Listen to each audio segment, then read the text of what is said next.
Good morning everyone. I'm Sheetal teacher here. Today we are going to learn the important part of grammar, that is verbs.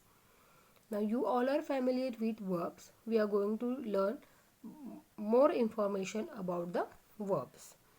Now what is verb? So as per our knowledge we know that verbs are the action words. Okay? Verb are action word. It tells us what a person or thing does or what a person or thing has. Means person or thing in the sense a noun. So a verb is a word which describes the action in a sentence. The word is doing something. Okay. So play, skip, eat, eats, these all are the verbs in the given sentences. Now we are going to learn about the types of verbs. Basically, we have two types of verbs, main verbs and auxiliary verbs. Generally, we call main verb as a regular verb and auxiliary verb as a helping verb. Okay, but actually the name is main verbs and auxiliaries verb. Under the main verb means run, bring, help, brought, remember, swim, sold. The word which is actually showing you some action, right? The word which actually shows you some action is considered as a main verb. Now we'll study about the auxiliary verb. Under the auxiliary verb we have a primary verbs and modals.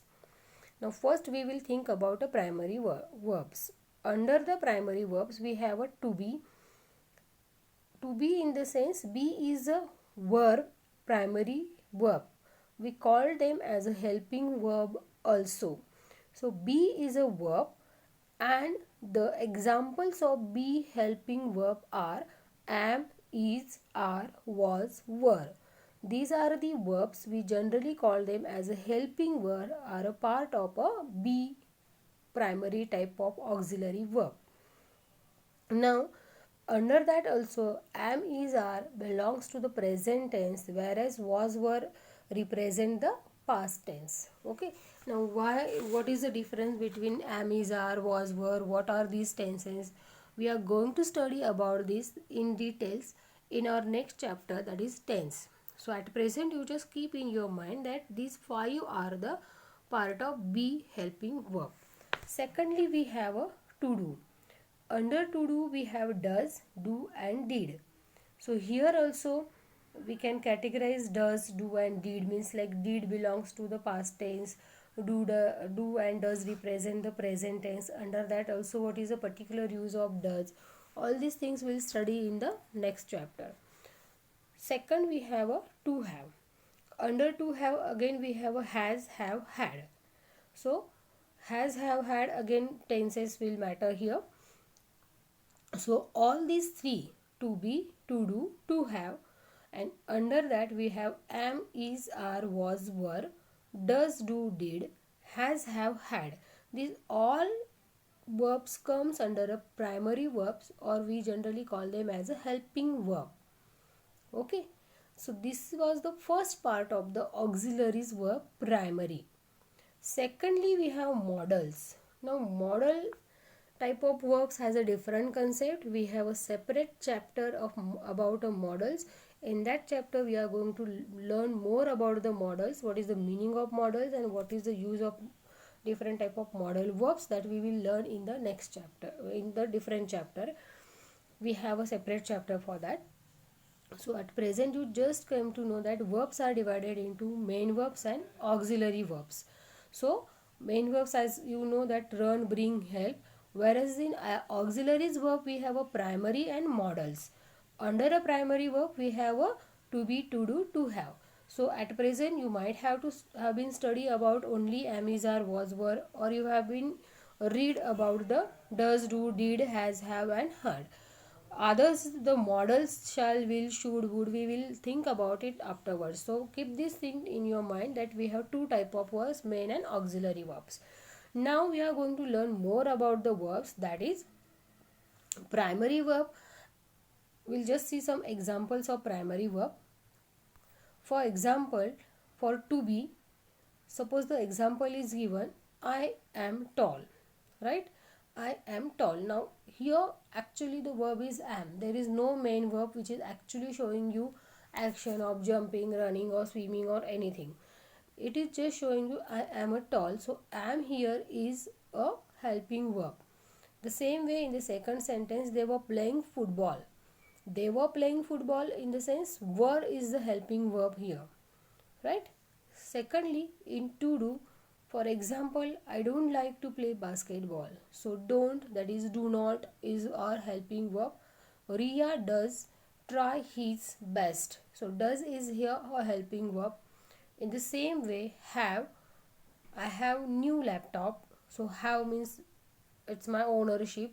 He has to go. So these are the verbs where we can use them as a helping verb.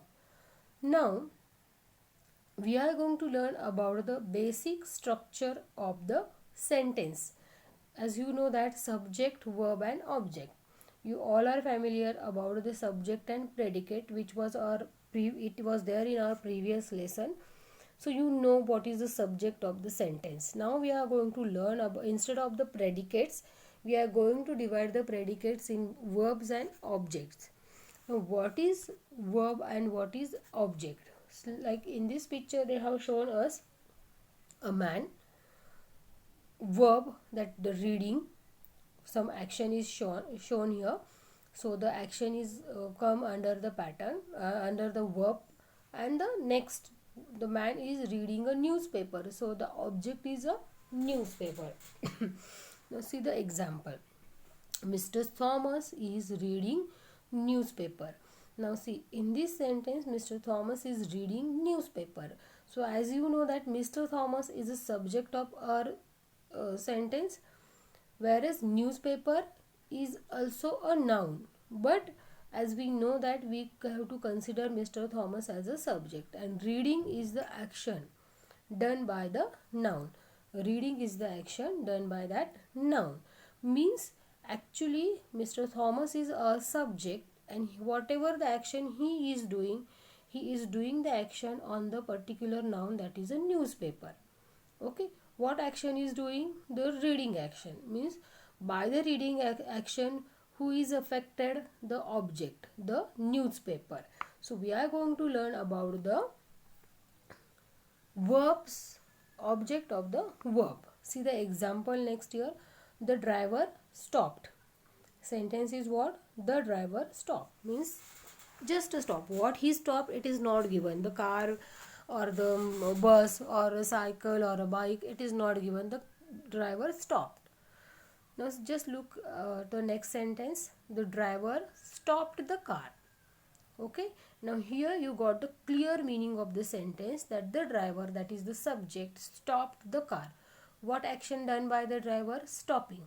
What he stopped? The car. Right? So we got the complete meaning of the sentence. Now in this sentence, the driver is basically a noun and it is called as a subject of the sentence.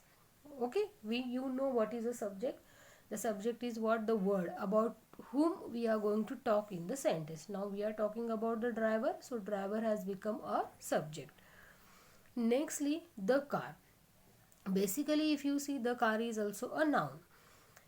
And what action is done by the driver? Stopped. Right? What action done by the driver? Stop. So the action performed by the noun or the subject, that is, for that we can consider as a verb. Means the subject did the action of stop, and the noun which is affected by the action done by subject. Means subject has done the action of stopping, but the action has affected by some other noun, that is the car, not the driver. Right? Subject did it, but the reflection of that action, it has affected to some other thing, that is the car. So we can say the action is affected on the car. Got this thing? At this level you at least you came to know that the action or the verb has its effect on the car and that is called as the object of the verb. Means whatever the affection of the action, it is affected to one particular thing, that is called as your object. So this is called as the object of the verb. There are some rules, like objects are noun which are affected by the action of the verbs in the sentences, right? In the previous example we have seen the driver stopped the car, means stop action का जो भी reflection है या affection है, it has done on the car. So the car is also a noun basically, and we came to know that this action left its effect on the car. So basically the car has a effect of stop now action, that's why the car is a object, and always the object is a noun. To identify which is the object in your sentence, we can ask some questions like whom or what to the verb.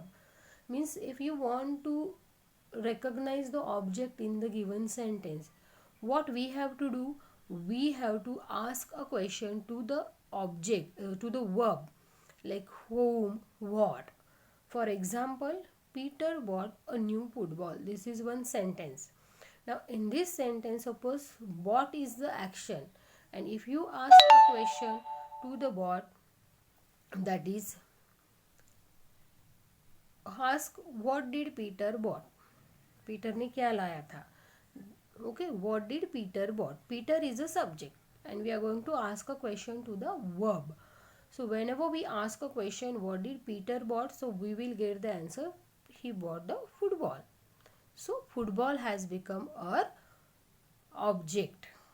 लाने की process किसके ऊपर हुई है, football के ऊपर हुई है. So football has become the object of the verb. So the object in the sentence is a noun or a pronoun which is affected by the action of the verb, right? So before we are going to learn more about the verbs, we have two type of verbs, that is transitive verb and intransitive verbs. We are going to learn about them, but before we go for that, you should have a clear idea about the object of the verb. You will be able to recognize the proper object of the verb, and for that you should go through this presentation twice so that we can start with the transitive and intransitive verb. For transitive and intransitive verb, it is necessary that you should be perfect to find out the object of the verb. Clear? So go through the video again and again. Take some more sentences from any storybook and try to find out the object of the verb. Right? Whenever you will comfortable with the object, we can start with the transitive and intransitive verbs. Okay, so till that, read a lot, find out the objects, find out the verbs. Okay, thank you so much.